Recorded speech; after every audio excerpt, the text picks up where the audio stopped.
बाटोमा छ भने यसलाई देख्न सक्ने भयो।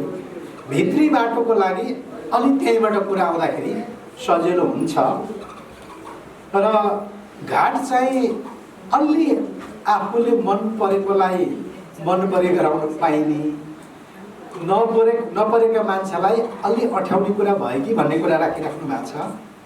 हाम्रो घाट मापदण्डले दिएको सबै घाटहरूको लागि टेन्डर आह्वान गरेको हो।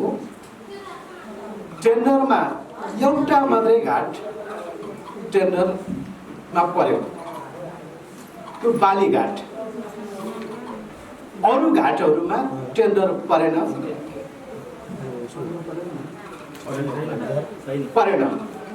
नपरिसकेपछि काम त गर्न पर्यो।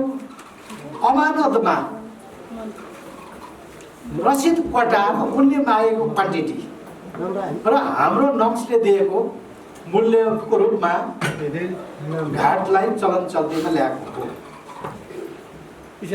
अहिले त्यसो गरिरहँदाखेरि अन्त चान्चुने योजनाको लागि उठ्यो, तर भन्टारको घाट सुरुमा ठेक्कामा नगए पनि पछिल्लो चरणमा उता चापाकोट, केवरे, मण्डलखाम,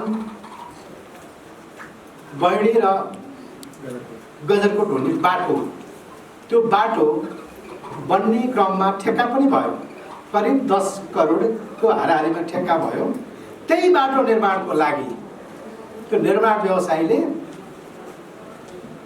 ठेक्कामा जति लाग्नुपर्ने थियो उसले ऐन मौकामा ठेक्का हान्न आएन, तर त्यही पैसा बराबरको उसले घाट लियो। त्यसले घाट लियो र अरू थप काम जति बैडीको के अरे भण्डारको घाटमा आउँथ्यो त्यसले त्यहाँ लियो।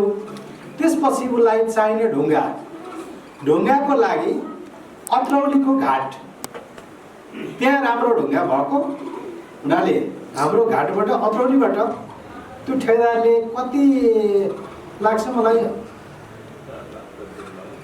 140 प्लस